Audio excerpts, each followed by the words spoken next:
Delhi liquor policy కేసులో CM Kejriwal కు bail మంజూరు చేసింది సుప్రీంకోర్టు. ఇవాళ సాయంత్రం ఢిల్లీ సీఎం జైలు నుంచి విడుదల కానున్నారు. ప్రజలు ఎన్నుకున్న ముఖ్యమంత్రి జైల్లో ఉండడంతో ప్రజా పరిపాలన అస్తవ్యస్తమయ్యే అవకాశం ఉందన్నారు సీనియర్ న్యాయవాది అభయ్ పాటిల్. కేజ్రీవాల్ కు బెయిల్ రావడానికి ఇది కూడా ఒక కారణమన్నారు. అయితే షరతులతో కూడిన బెయిల్ మంజూరు చేసిందన్నారు.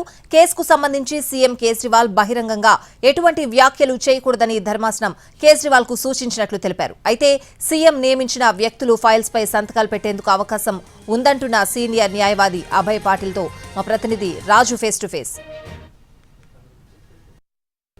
ఢిల్లీ లిక్కర్ కేసులో ముఖ్యమంత్రి అరవింద్ కేజ్రీవాల్ కు సుప్రీంకోర్టు బెయిల్ మంజూరు చేసింది. సో ప్రధానంగా అంటే దాదాపు 5.5 నెలల నుంచి తిహార్ జైల్లో ఉన్నటువంటి కేజ్రీవాల్ ఈరోజు విడుదల కాబోతున్నారు. జడ్జిమెంట్ ఎలా ఉంది అనే అంశాలకు సంబంధించి మనతో మాట్లాడేందుకు సుప్రీంకోర్టు సీనియర్ అడ్వకేట్ కృష్ణస్వామి ఉన్నారు. కృష్ణస్వామి గారు, అంటే ఈ రోజు ఇచ్చినటువంటి ఈ బెయిల్కి సంబంధించి అంటే కేజ్రీవాల్ కు బెయిల్ ఇవ్వడానికి కలిసి వచ్చినటువంటి గ్రౌండ్స్ ఏంటి, సుప్రీంకోర్టు జడ్జిమెంట్లో ఏ అంశాలను ప్రస్తావించారు?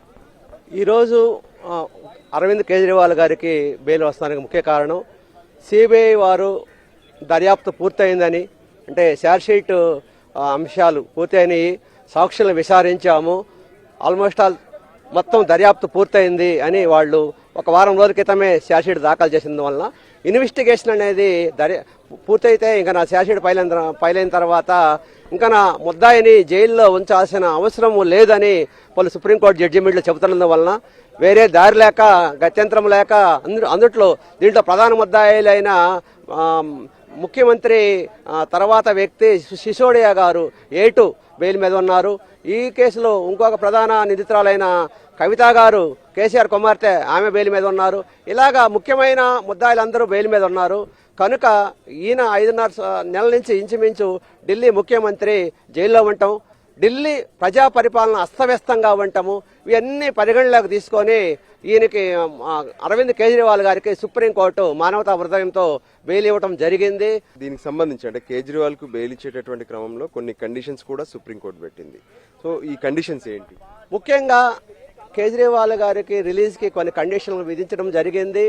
కింది కోర్టులో పిఎంఎల్ఏ కోర్టులో కేసులో ఆయనకి ముఖ్యమంత్రి గారు ముఖ్యమైన ఫైల్లో సంతకాలు పెట్టకూడదు అని ఒక బెయిల్ కండిషన్ విధించడం జరిగింది. దాన్ని ప్రధాన జడ్జి ఈ కేసులో కోర్టు నెంబర్ 4లో ప్రధాన జడ్జి అయిన సూర్యకాంత్ గారు సేమ్ కండిషన్స్ అప్లై అవుతాయి, ముఖ్యమైన ఫైల్లో సంతకాలు పెట్టకూడదు అన్న ఆయన అభిప్రాయాన్ని వెల్లబిస్తే ముఖ్యమంత్రిగా కేజ్రీవాల్ ఫైల్స్ పై సంతకాలు పెడతారా, ఆయన కార్యాలయానికి వెళ్తారా, ఈ అంశంలో ఎటువంటి క్లారిటీ ఉంది? ముఖ్యమంత్రి గారు కార్యాలయానికి వెళ్ళవచ్చు. ఫైళ్ళ మీద ఆయన ఒక వ్యక్తిని అపాయింట్ చేస్తే ఆ వ్యక్తి సంతకాలు పెట్టచ్చు. ఈ చిన్న చిన్న సాధారణమైన కార్యక్రమాలు, సాధారణమైన వాటి మీద కేజ్రీవాల్ గారు నాకు తెలిసి సంతకాలు పెట్టచ్చు. ముఖ్యమైన ప్రధానమైనవి వాళ్ళు చెప్పినట్టుగా కోర్టు నిబంధనలు కట్టుబడి ముఖ్యమైన ఆర్డినెన్స్లో మాత్రం సంతకాలపై కొత్త చట్టాలు ఏమైనా చేస్తే వాటి మీద సంతకాలు పెట్టకూడదు. అంటే కేసుకు సంబంధించి బయట మాట్లాడొద్దు అనే విషయం కూడా స్పష్టం చేసినట్టు. ముఖ్యంగా ఈ కేసు అతను మీద ఉన్న అభియోగాల మీద కానీ సిబిఐ ఈడీ మీద కానీ ఎలాంటి వ్యాఖ్యానం చేయకూడదు.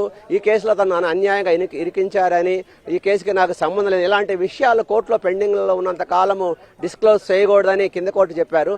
దాన్నే ఫాలో కమ్మని ఈ సుప్రీంకోర్టు కూడా చెప్పడం జరిగింది.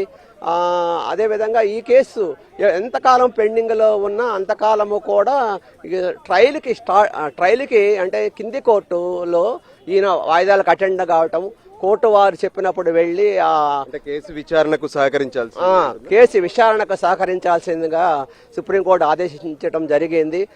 అదేవిధంగా 10 లక్షల రూపాయల షూరిటీ 2 షూరిటీలు సమర్పించాలని చెప్పారు. ఈ రోజు సాయంత్రం 5 గంటలకు ఎట్టి పరిస్థితుల్లో కేజ్రీవాల్ గారు రిలీజ్ అయ్యే అవకాశాలు ఎక్కువగా ఉన్నాయి. లిక్కర్ కేసులో అంటే ఈడీ సిబిఐ కేసులో కేజ్రీవాల్ కు బెయిల్ రావడంతో ఈ రోజు కేజ్రీవాల్ తిహార్ జైలు నుంచి విడుదల కాబోతున్నారు. కెమెరా పర్సన్ సంజీవ్తో కలిసి రాజు, NTV.